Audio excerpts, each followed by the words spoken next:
Veterans with Benefits with your hosts, Anthony Tyron and Karina Ballista. All right, good morning. So just for everyone out there, just so you know, it looks like I will be flying solo today. But I guess we'll start off with our sponsors, Ambrose Inc., American Legion, Hebzibah Clinic, Zoilo.org, 11Z's, as well as Eco Surfaces. Now, 11Z's is behind us here at the station, and you get 11% off for anything that you purchase back there. So when you have some time, go back there and check out 11Z's. I wanted to also say hello to Knox and Aaliyah. We're here. You can call in to 671-888-TALK. You are listening to The Point, 93.3. Perfect. Usually I'm not the guy that's doing all this work. I just sit around and, things get done. I'll help you out, Anthony. Don't worry. We're a team. Thank you. So we have Batman in there, and I'm Robin. So thank you, Jose.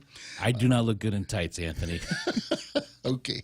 Now, one of the things we wanted to talk about next would be our Veteran of the Week.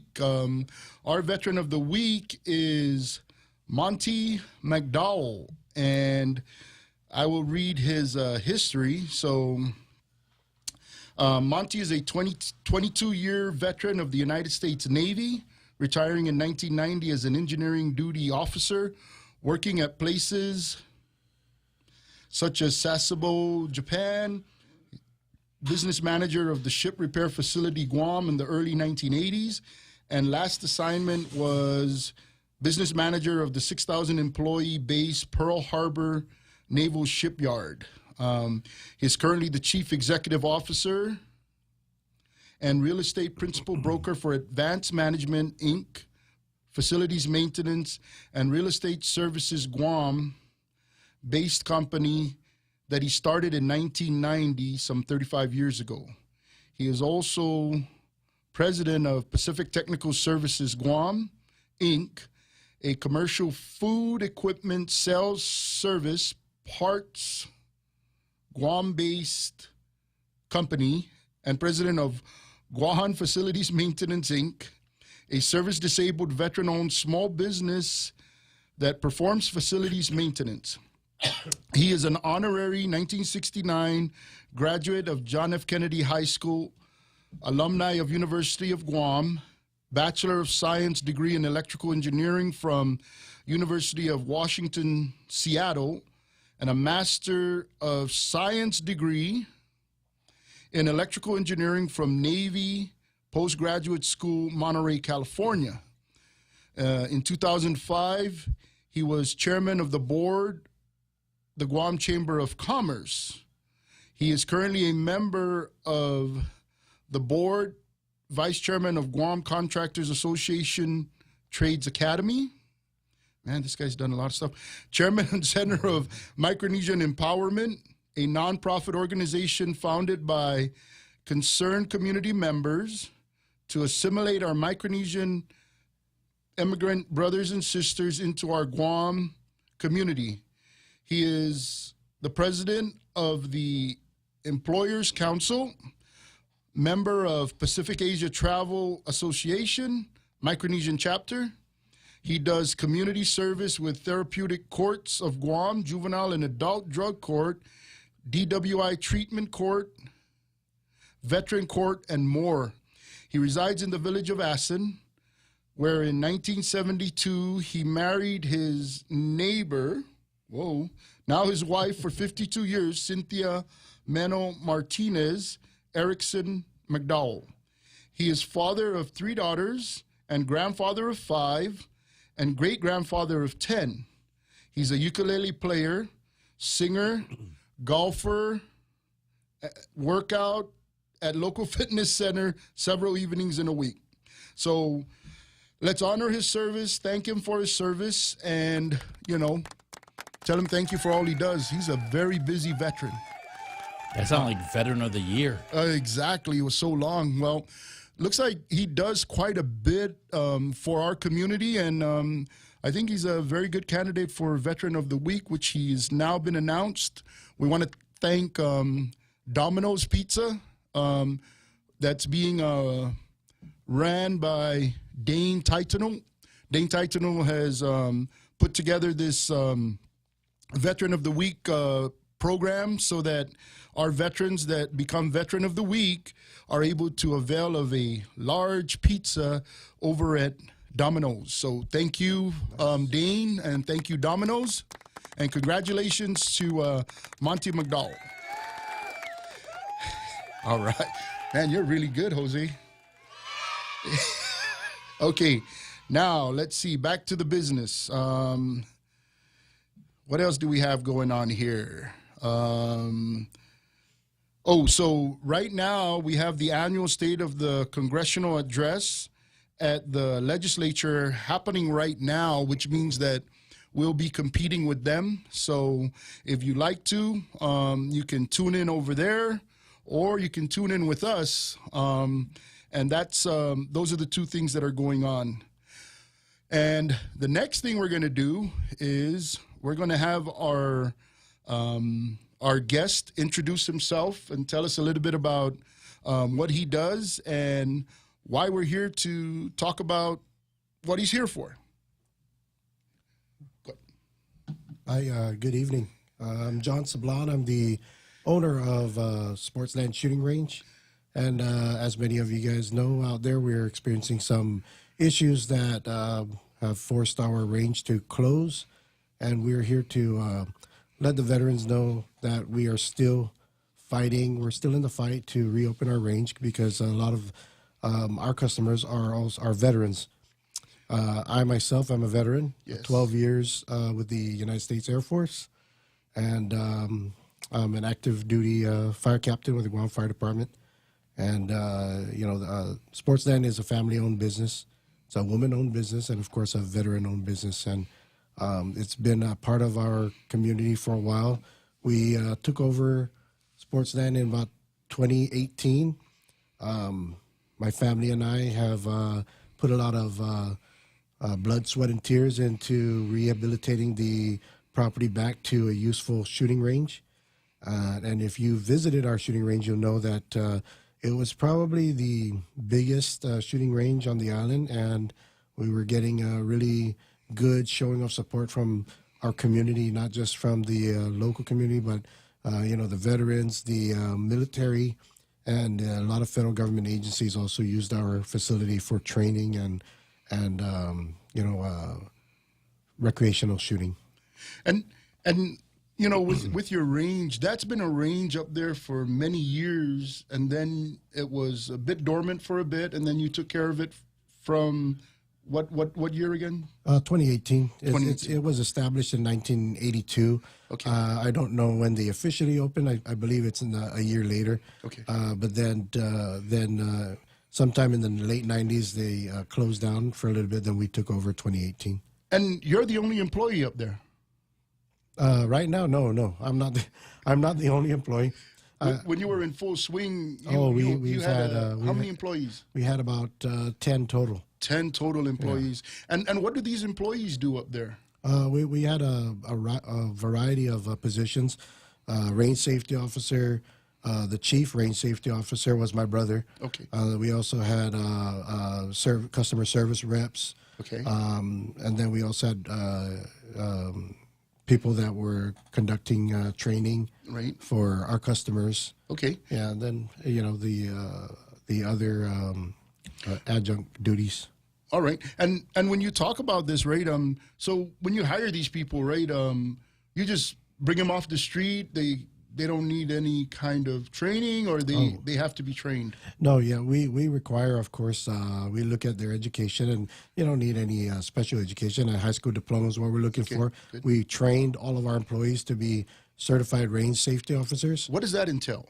It's a training that we get from the National Rifle Association. One of our several instructors here on the island. There's several nationally or National Rifle Association certified trainers. and one of those instructors trained our entire team to be certified range safety officer, and it entails the safety aspect of running a safe facility. Is that so that we don't have like people running around shooting in all different directions? That is correct. There's everybody has their own quirks and habits, and you may think you're safe, but if there's no standard protocol on how to handle a firearm where there's other people involved in the area, then that's exactly what you'll have. You have like a Wild West situation. And that's exactly what you had up there, a controlled, safe environment, and you've been operating since 2018. Correct. All right. And you had people with jobs up there. Yes. Okay. And you were taking care of federal organizations? Yes, there's a lot of the federal agencies, three-letter agencies like the DEA, the FBI, the ATF. We had USDA come over to our range and use our range. Yes. We had U.S. Navy SOCOM personnel train up there. Okay. Air Force, CADMS people. But yeah, our range is open to anybody that wants to come train, come and practice. Our facility was open to everybody. All right. And while you were doing this, you put this range together with your family. Were you guys like doing this because it was something that the family enjoyed doing? Was it, what brought it about you wanting to have this range? Well, it started, this was a childhood thing of mine, is not the range, but the sport shooting type, scenario. Okay. I grew up, my brothers and I grew up, going to the ranch with my dad, and we had guns. And he taught us early on how to use those guns. Okay. Mostly for hunting. Right. But we loved to plink. Yeah. And as soon as I was on my own and had my own place, I somehow, I don't know, I had the desire to get into a business, start a business. And shooting range has always been on my mind. And, it's kind of a pricey venture to take on, especially with land here in Guam. And I didn't want to do an indoor shooting range. Right. I wanted to do an outdoor shooting range. And that's pretty much how it started. Okay. And for you, right, you're the only shooting range on island. At the time that we closed down, we were the only one. There was another property, PD shooting range. But it's no longer available. No longer available. They shut down several years back. I don't know the exact reasons, but they're no longer in operation. So where do these people that used to go up there to your place go today to shoot? Well, right now, and this is one of the reasons why I opened up my range, because there was really not a very good facility on the island, and I had an idea of what a good shooting range needed to be, and that's what we built. But before that, people were going to Channel 10, if you're familiar with that, Leo Palace area, and other areas that are maybe private-owned land and government-owned land. And there's really nothing wrong with that legally, right? The AG has mentioned that it's perfectly legal, and I did my fact-checking. It is legal. It's in the law that allows people to go and shoot as long as they're within the parameters of the law. The only problem is that it's not regulated. It's not controlled. Yeah, it could be a safety issue, especially with Channel 10 area. You got a lot of hikers, bikers. So you mean there's no safety officers out at Channel 10 to monitor this activity? No. What do you mean? No. So they could just shoot anytime they want up there? Right. Don't people ride bikes up there, go hiking? Yes. That is a concern. That is a concern. But it's legal. It is legal. It's uncontrolled, but it's legal. That is correct. And that's okay, right, that they go up there, but I think there's a level of safety that we probably might be looking at that doesn't exist when you look at what you do at your range compared to what they're going to do up at Channel 10. That is correct. Now, is there like a number of like people that actually like are in a group, or like, would you say there's maybe only 2 shooters on island, 5, 10, 7? No, there's hundreds, probably. Hundreds. Yeah, there's now this is not an official stat, but one of GPD officers was saying that that there's enough guns on Guam to arm every man, woman, and child, and that's just it's an unofficial. Right, but there's the statistics are showing that and that's probably through the registration of firearms, Correct, right? correct. Now, if that's the case, that means that if all those people decided to go up to Channel 10 right now and say, "Hey, this place is open for us to shoot," Right. what do you think will happen up there? That's going to be a little chaotic. It's going to be control. chaotic, right? And Yep. it's uncontrolled. There's no safety There's officers. no rules. There's so no as rules. legal as that might be, Right. And then again, right, we're going to say, well, prudent people won't do that. Of course, but everybody has their own idea of what safe is. And, at a facility like ours, we have established rules. So you come into our facility knowing that you cannot do this, you cannot do that. Mm-hmm. You have to abide by this rule. You have to have some sort of etiquette on the range. Right. And this is the way you have to behave yourself. And out in the open land, open public, or whatever, there's no such thing. Did at any point did the AG's office ever go there to utilize your range, or do they use a different range? I believe maybe some of the one or two of the Employees might have gone, but none of the AGs or the assistant AGs has ever. And I've asked them, and they said no. Okay. So, Now they go shoot somewhere else. for training purposes, is Yes, that what you mean? for the AG's office. Well, I believe the only place that law enforcement or Gov Guam law enforcement uses to train is, if I'm not mistaken, is the GCC range. Okay, and they shoot long arms and small arms? Correct. Isn't that a smaller place than yours? Very small, yeah. Wow. And how many houses are next to that place? Oh, that is a densely populated area. Did they shut them down? No. they Oh didn't. man. Yeah. So we're thinking that there's a possibility that there are things that are going on at GCC that might be a little bit more unsafe than maybe your place. I don't know if I would characterize it as unsafe. I mean, there are law enforcement officers, so I'm assuming there is a level of safety up there. And they have VSO, RSOs. RSOs, Yes, right? yes. Range safety officers. So they probably exercise that quite a bit. Yes. So for a place to say, hey, we have our own range that we use, and we have our own range safety officers, and there's a school right next to that, isn't there? The shooting range is in the property of the GCC compound. Oh, okay. So man, we have some standards that might be different from what goes on up there, and there are houses right next door to that range. Yes. Okay. Now,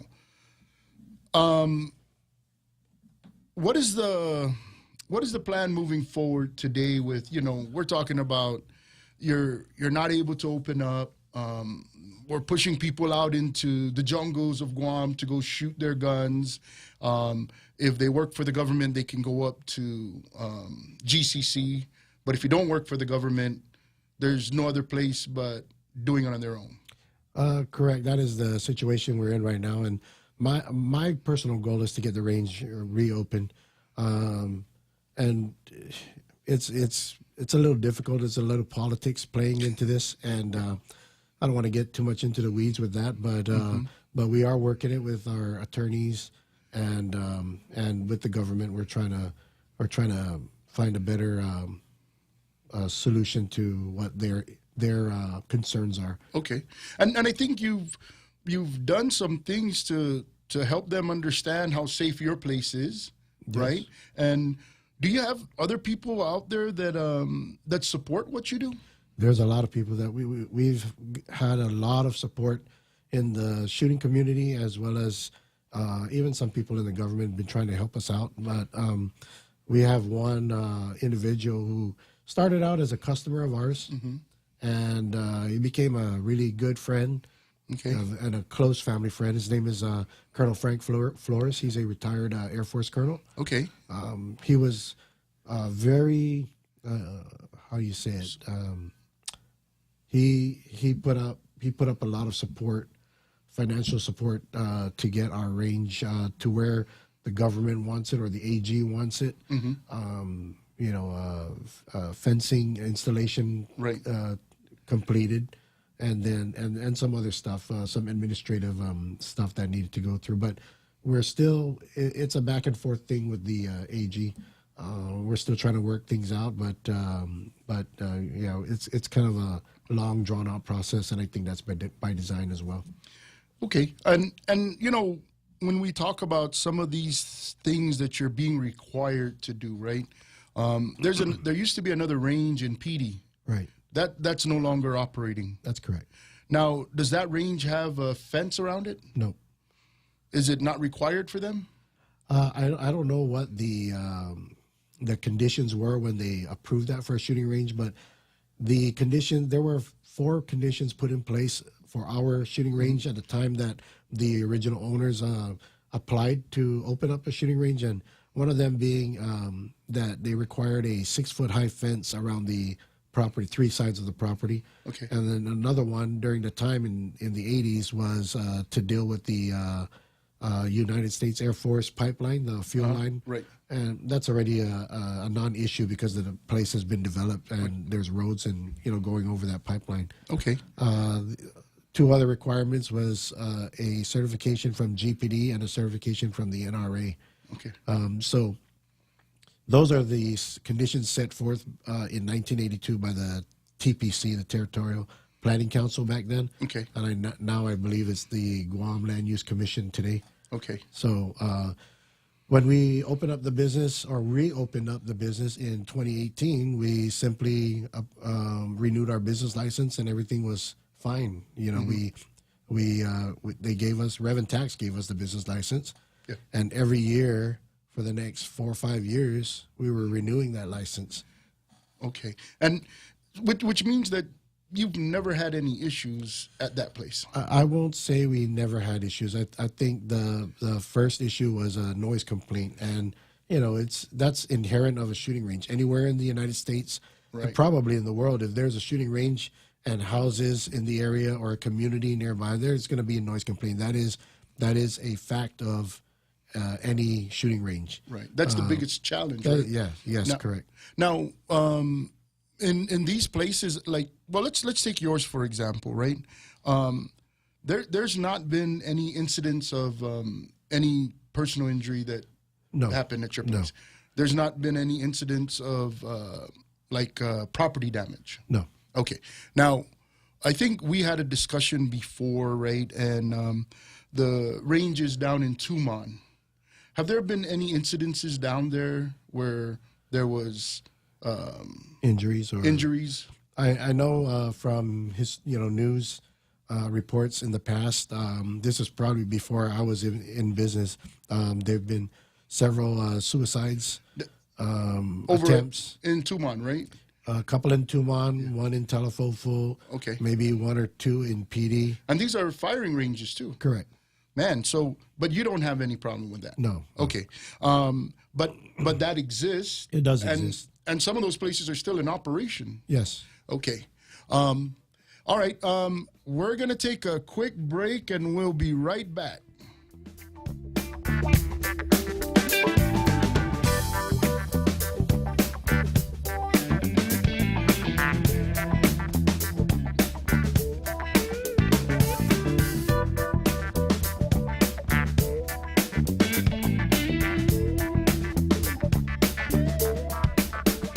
Celebrating Guam's 80th Liberation Day, Whopper Wednesday is back.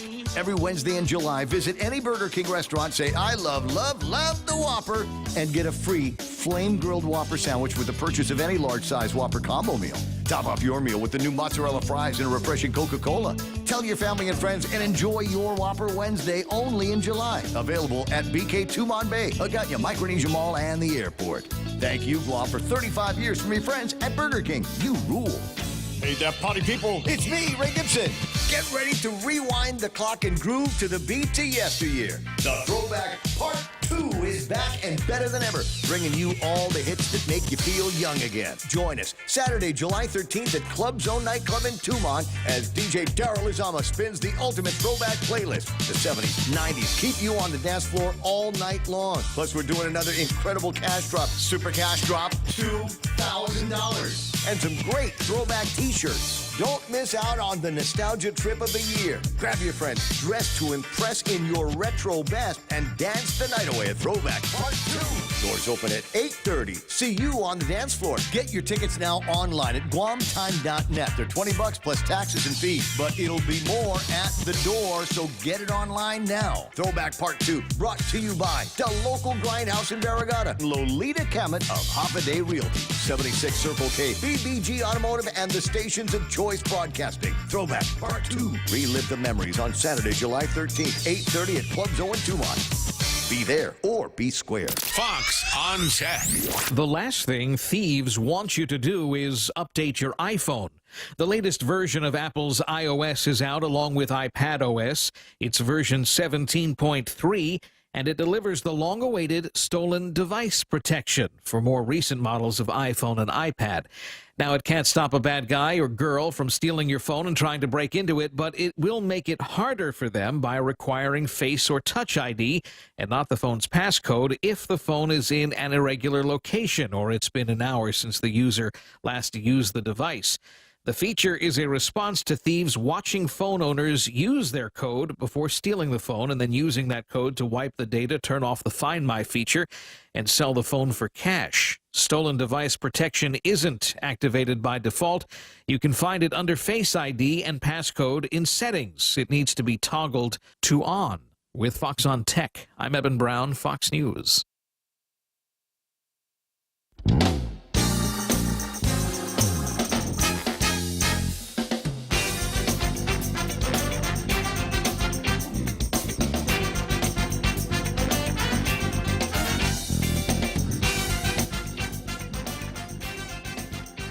Hello, and we're back, and my job here is to do what I haven't been doing.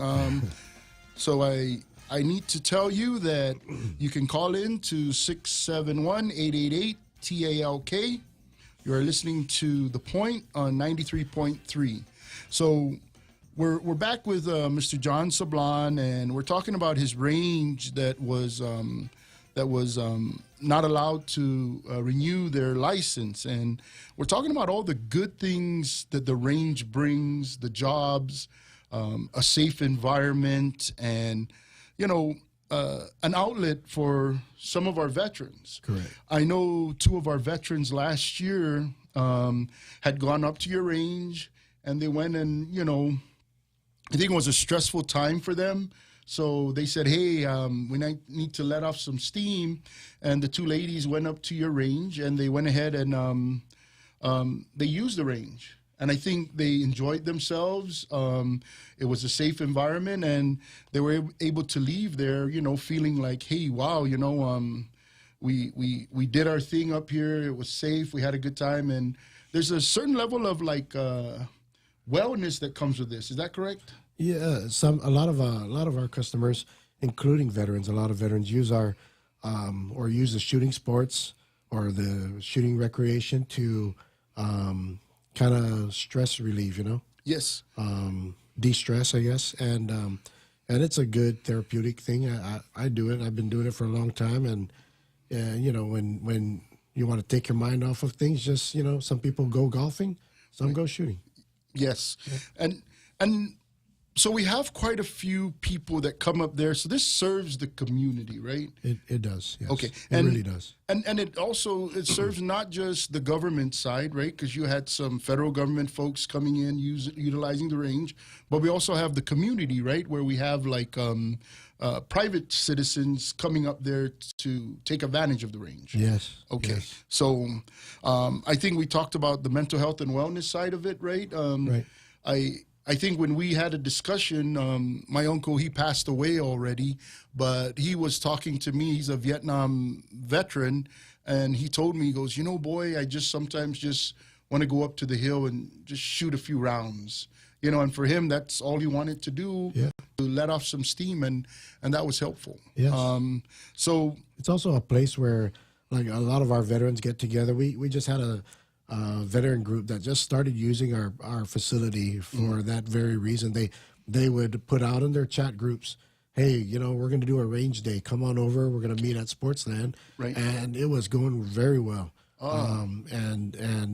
You know, shortly after we got shut down, I'm still getting text messages and calls. Hey, when is the range going to reopen? You know, we got 22 people, 22 veterans that want to come over. Some just go to hang out with others because it's a camaraderie, you know? Yes, and that's from the veteran standpoint, right? That's correct, yes. So the two ladies that we talked about that went to your range were veterans. Yes. So you know, it's something we do when we're in the service, right? And when we get out, sometimes we want to do that again, right? So I think that's probably part of, like you said, the camaraderie, right? Of, hey, we used to do this, we'll get together and we go do that, you know, let off a little stress and, you know, practice some of the shooting skills from years before, and, you know, and then keep up to date with. And by the way, isn't it also a good practice for like folks that own guns to train with it, right? And besides that, they got to work on functionality, right. They got to break them down and clean them, and you got to make sure that they're serviceable. Right. So, you know, with the rising crime rates on Guam, I mean, we've been having it for a couple of years since we opened up. But people will come into our facility and they're looking for a firearm, and they've never owned one. Right. So it's not something that I just want to sell somebody a gun. I want them to know how to use it. I want them to get the proper training. So at the time, you know, our facility was teaching people like, okay, if this is your first time, I would really, you know, Guam law does not require you to get any kind of training. They just need you to get a Guam Firearms ID. But I always am an advocate of training. I don't want to just give somebody a gun because it's their right to buy a gun. Yeah, you know, you can do that. Yeah. But I would like them to get the proper training because that makes me feel a lot better, a lot safer for whoever's around them should they need to use the firearm. So our facility offered those things, offered NRA certified training, and we used a variety or several instructors. We've had, I want to say, a total of 4 instructors who were using our ranges, our shooting range facility, to bring their students in to train and certify on basic firearm safety. And then some of those students get into more advanced training and then end up taking or end up doing competition type sports. Do you do those competition shooting at your range? Yes. So every month in the past when we were, you know, in operation, really going, we had three monthly events, and then every third month we were doing an extra event. So some of them, one of them was the practical shooting. Okay. Some of them call it action shooting. Okay. And we had rim fire competitions, both pistol and rifle. Oh, wow. One of the events is called the RCSA competition. It's called Rimfire Shooting Challenge Association. It's a nationwide event, and we were the first one to bring it to Guam. And we actually, some of the pictures you see up there are of our team Guam, who went last year to Alabama to compete in the World Shootout. Okay. How did we do? We did pretty well. Okay. You know, for first timers. Okay. But there are a lot of folks out there that this is, they have firing ranges that they can go to, or shooting ranges where they can practice so that they do well at competitions. Correct. Okay. And we've taken that away, or the island does not offer that anymore. So we'll never get a gold medal. Well, you know. Oh my goodness. The facilities help. Yes. No, and it helps them to improve their skills. I mean, so for all we know, if we continue to build that, right, we develop something here that maybe in the future we could have those industries hosted here from an international setting, and now we're bringing in tourism around the. That was one of our range. plans. You know, our plans was to build a range that is good enough to offer the world to come over to Guam, and our facility is good enough to host this type of competition. Okay, that was our goal. And and right now, right, what do we want? So I know we have a lot of people that enjoy using the range, and have they reached out to you to offer support or ask you things that they want to have? They want to reopen the range, Right. obviously. Yeah, for a while, since we got shut down in August of last year, I didn't foresee it taking this long. Right. But the reality of it is that's the process. Right. And at this point, the only thing I can ask for the community is to call your senators. Yeah. Make some noise down in the legislature and let them know your frustrations and how important this facility is. Right. It is a family-owned, women-owned business and a veteran-owned business, and with one fell swoop, it was shut down by one person. Yeah, and I think, right, there are some requirements, but they seem to be a bit maybe we got to find Biased. or we might need to find a way to find a, when you talk about these kinds of things, right, when people say it's just this and there's no other way, right, it kind of begs to question, is that really the way it's supposed to work? Right. I mean, I've learned in life that there's the letter of the law and the spirit of the law. Right. And believe it or not, the spirit of the law actually is what is designed to keep whatever it is that they're protecting functioning. I don't believe the spirit of the law that was put in place was to shut down ranges. Right. You know what I mean? It's put into place to say, hey, if somebody wants to have a range, maybe we need to find a way to help them to meet some of these requirements so that they can have the range. The idea is not to say, this range law was created so that nobody can ever have a range. Right. You know what I mean? Well, there's processes and rules and laws that are in place to deal with circumstances like this, and it's a due process, and we were not afforded that opportunity to answer to the complaint or to remedy any situation. We were simply shut down on the 20th, where we were issued a notice of violation for not renewing our business license on August 24th. Which that was it. And the reason behind not renewing it was not because you didn't want to do things. No. You were taking the steps they asked you to. We were in the process, but there was a requirement. Again, I think this is violated Guam law. Maybe I'm not a lawyer, but I was reading it, and it doesn't. You don't need a college degree to read basic English, right? So it basically says that when you apply for a business license your first time, you're going to go through the clearances of other agencies, right? The fire department has to look at it, DPW has to look at it, land management has to look at it, and they stamp off on it.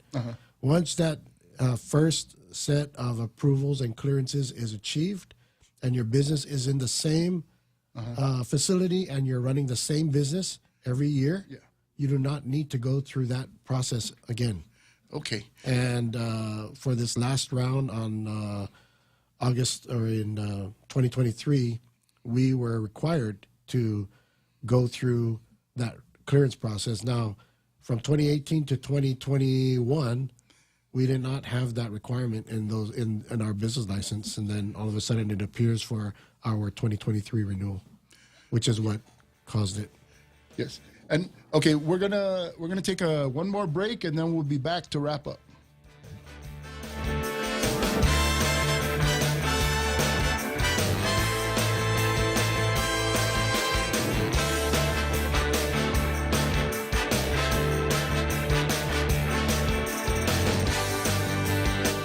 In a world where our cuisines unite. The Colonel has joined together your favorite extra crispy KFC fried chicken with an authentic hot and sweet Korean glaze, bringing you KFC's Korean fried chicken for a limited time. It's back here on Guam. Try KFC's Korean fried chicken, and also available in Korean chicken strips. KFC, it's finger licking good.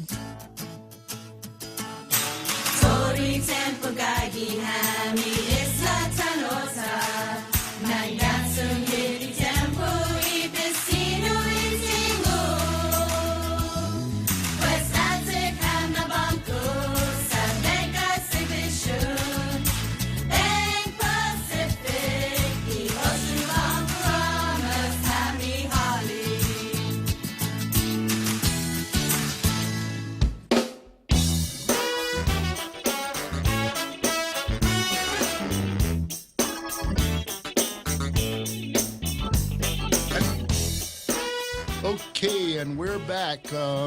As you know, we are on 93.3. You can call in at 671-888-TALK. We're here with Mr. John Sablan. We're talking about his range. He's a veteran. He's been in operation, and he wants to continue to provide this service and continue to run a business that, you know, he, his family, and the folks around him were able to enjoy. And if there is a way for our folks out there and our leaders to look at what's going on and maybe take a little pause and figure out what is it that's going on and how we might be able to get this to work. And the different things that exist are things that, you know, might be something that are maybe achievable, so that, you know, all parties are you know, able to come away from this to say, hey, this might make us allow for this to happen. And I don't know the answer to all these. We're just starting the conversation, but I think we wanted Jose to chime in a little bit. I'm looking at the Facebook comments, and I know Karina's not here to read the comments out, so I'm going to do her duties right here. All right. And this is interesting because there is a little bit of a discussion going on.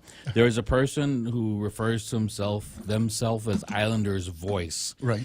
I understand the concerns of residents around the area who are the recipients of stray bullets. And they said, ask the community around the range. They are the ones that have brought the concerns of noise. There is a person named Jean Flores who responded saying, I'm a resident in the immediate area. What stray bullets are you referring to? If a resident in the area finds a stray bullet on their property or hear the sound of a bullet whizzing overhead, it doesn't mean it automatically originated from the range. Remember, there are those gun owners who have no regard for safety when they fire their firearm. Perfect example, that viral video of an individual pointing his rifle towards the sky and just firing away. Now, I remember during one of the hearings or roundtable discussions that somebody did come out and said that they did find some stray rounds, I guess, around the property, but I don't remember them bringing a document or even the evidence at hand. What are some of the things that you've implemented, Mr. Blanc, to alleviate or even to eliminate that type of thing happening? Oh, so first of all, I want everybody to know that we, during our operating hours, we also hear shooting, and our range is not always busy, so there are quiet times, and during those times, we report to GPD several times. I've got a log somewhere. Several times, actually numerous times, of shooting that is occurring on either side of our property, and we report that because, you know, we are in an area where there are houses, you know, in the nearby area, and it's just very convenient for somebody who is tired of the noise to, you know, complain about stray bullets, and it's very convenient to blame us. I'm not discrediting them at all whatsoever, but, you know, you have to take into account that our range has been built to stop or to keep bullets in. But there's nothing that's been substantiated that anything came from your range. That is correct. That is correct. And like I said, if there's any stray bullet complaint, it hasn't gotten to the police as far as I know. Right. What about the past owners? So are there any incidents where strays? So looking at historical documents, we've had the previous owners have run into the same problem that we are experiencing now. People making accusations about bullets on their yard, and it was found to be like a false allegation. There's evidence that showed, and I'm a gun guy. I'm not a ballistic expert whatsoever, but I've been dealing with guns and ammunition for the most part of my adult life, and the evidence that I saw in that picture lead me to believe that the projectile they found was never actually fired out of a firearm. Now, I do recall during that televised, I'm sorry for chiming in because this is really interesting to me. Yes, no I do recall there was somebody, I don't know if it was from your organization or there to represent the NRA and ballistics, saying that the math doesn't add up. What do they call the barriers that you put up? Yes, the berms. The berms. And he said that you've gone beyond the regulations or the standards that the NRA sets up for other ranges that are practicing safe action or firing in their areas. How does one determine that a stray bullet had come from your range without any evidence? Well, for some of the residents that are directly behind our shooting range, it is quite impossible for a bullet to from our range to end up on his backyard, which is probably less than 100 feet away, because even the weakest bullet or cartridge, I shall say, would the projectile would travel further than that person's house. That individual that commented on Facebook, Mr. Flores, about the viral video that went, that on social media about the guy pointing the gun up into the air, that is a reckless move that would put a projectile closely in the backyard of our shooting range. But, like I said, we have our range safety officers. We have our safety protocols in play. There's never anybody shooting on our range without a range safety officer. And I wanted to share something, right? There was a, I don't know if you ever noticed, I think in LA, right, they have this, it's some sort of,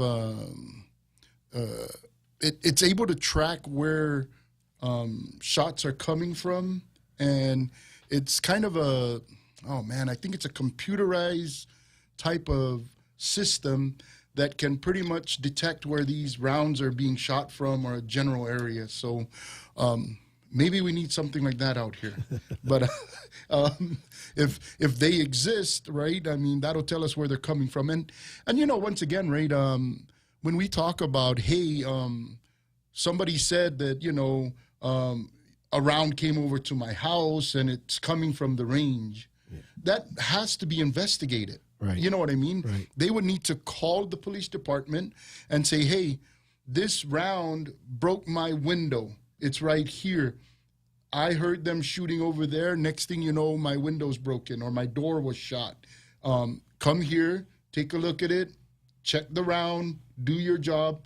And if you can confirm that it's you guys have insurance? We had insurance. When you're up and running? When we were running. So yes. what does your insurance cover? That if a glass window is broken next door, you have to go repair it? Probably, yeah. It's Probably. a liability Okay. Insurance. All right. So there's some, and that's the requirement for you to run. Correct.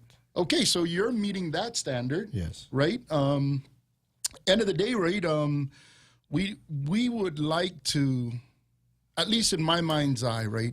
I mean, being that you're a veteran, you're on a veteran show, we're a bit biased. We want to take care of our veterans. But here's the thing, right?